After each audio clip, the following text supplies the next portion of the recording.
I'll tell you a little story. This is in my book.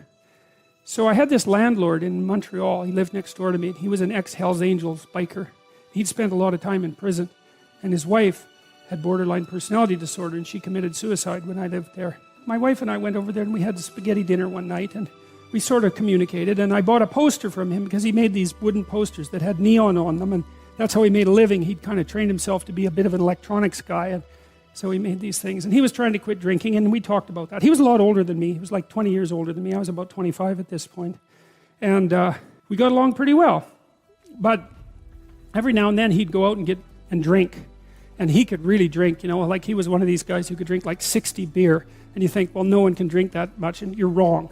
I studied alcohol for like 10 years. Some of my subjects' fathers drank 40 ounces of vodka a day and had been doing it for 20 years. So you can drink a lot, and he could drink a lot. And what would happen, he was trying to not drink, but he'd go out and go on a binge, and then he'd be gone for like 3 days. And he'd drink up all his money, and then we'd hear him out in the backyard howling at the moon with this little ugly dog he had, you know. And he'd howl, and the dog would howl, and he'd howl, and the dog would howl. And it was rather unsettling and made my wife nervous. But worse, you know, now and then he'd come to the door at like 3 in the morning, And he'd knock on the door, and he'd be standing there, and he'd ask me if I would like to buy his toaster or his microwave, because he needed some money to keep drinking. And, you know, I didn't really want to buy his toaster or his microwave, but when the ex-Hells Angel, Joual-speaking, 60-beer drunk Quebecois biker shows up at your door at 3 in the morning and offers to sell you his microwave, the easiest thing is to say, I really need a microwave. So, you know, I bought the microwave and the toaster and some other things. So one time he took me out on his 750 Honda, and he put me on the back of it. He wanted to show me his lair, I guess, his hangouts. And I got his wife's helmet on, but it didn't fit. It just sit on the top of my head. And he said, I got on the bike and he said, if the cops chase us, we're not stopping. and then away we went. And we went to these bars downtown on Saint Laurent. They were very rough places. And he got into like 4 fights that night because he was a rough guy, you know, and these kind of punk guys would come up to him and sort of challenge him and act stupidly around him, and he was very skeptical. And if you were acting stupidly around him for any length of time, he'd just hit you because he felt that that's what you deserved, and perhaps he was right, you know. So I had a first-hand opportunity to observe him. So anyways, he, sure enough, about a week or 2 after we had this conversation, he showed up at the door, knock, knock, knock, you know. I opened the door, and he was standing there, you know, with his eyes kind of half closed, and he was swaying. And he had, I don't remember what the appliance was this time, but he wanted to sell it to me. And I said, Paul, I can't buy this. I'm not going to buy this because I know you're trying to quit drinking. And if I give you this money, then you're going to go and drink it up. And it's not going to be good for you. And what else did I tell him?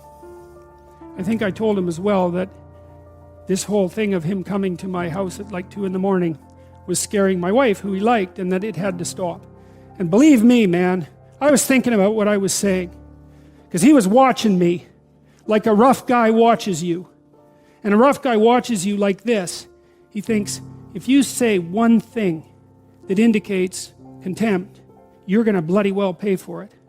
And so I was finding my words like, you know, I was crossing a swamp and trying to look for the rocks underneath the surface.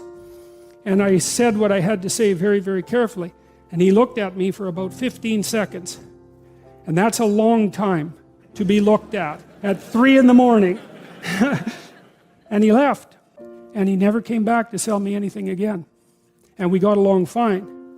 But that's a good illustration of this issue with regards to truth and success in the strange land. Because I was in the strange land when I was talking to my neighbor, my landlord then, and I managed to say what was true carefully enough, so despite the fact that he was a very violent person, and that he was a very intoxicated person, and that he had every reason to be suspicious of me, and we couldn't communicate very well, and I didn't do what he wanted, that he took it, and he left, and there was no problem, and life went on just fine after that.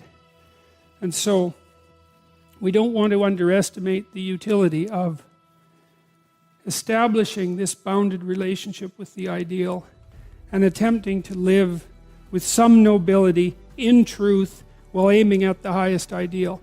There's nothing about that that's anything but strengthening and positive, and it's exactly what you need to set against the catastrophe and uncertainty of life. Treat yourself like you're someone responsible for helping. You're someone that you are responsible for helping.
So what that means is you have to start from the presupposition that despite all your flaws and insufficiencies, that it's worth having you around and that it would be okay if things were better for you.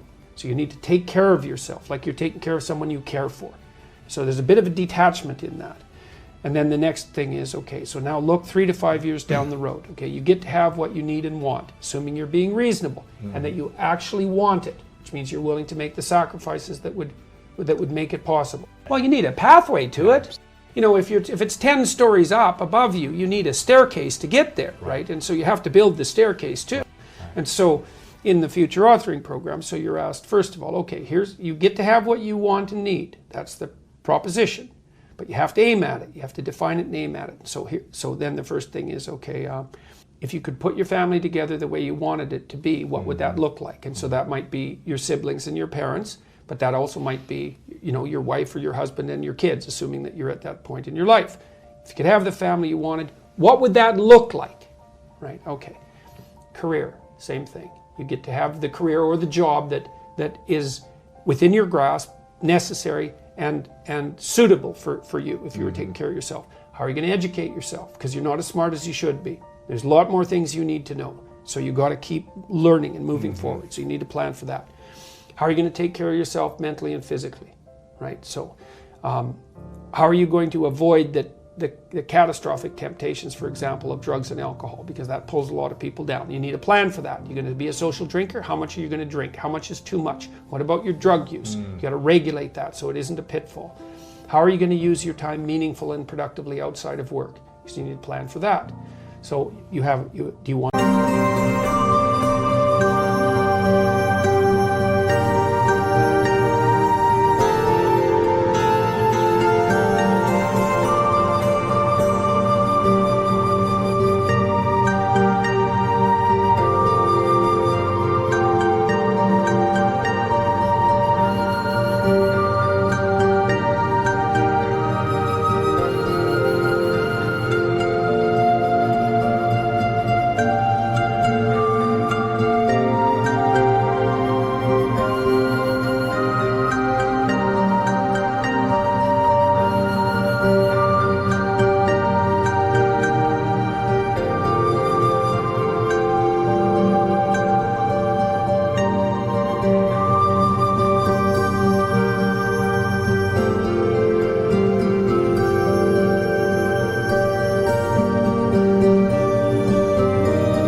long-term, stable, intimate relationship? And if you do, then how would you like that to lay itself out? You got to have a vision for that, because if you don't have a vision, you're not going to aim at it. Absolutely. And if you don't aim at it, then you won't even see the opportunities when they arise. That's the thing that's so cool. I wrote about this in chapter 10, which is be precise in your speech. It's a chapter about the fact that aims structure your perceptions. So for example, once you aim at something, your brain, literally, the perceptual structures in your brain, in your visual cortex, reorient themselves to calculate a pathway to the aim. And then what they show you in the world is obstacles to that path and open pathways to the path. That's actually how the world reveals itself. Just like when you're driving in a car and you have a map and you aim at a particular place, then all the things that are related to that place show up in the world. It's exactly the same thing, because you are traveling through time and space, right? And you need a map. And so after you answer these 7 questions, and you're encouraged to do it badly, because a bad plan is better than no plan. It gives you something to improve. So even if your aim is vague, and even if it's off target, if you start aiming and you see you're off target, then you can shift and you can make it more precise.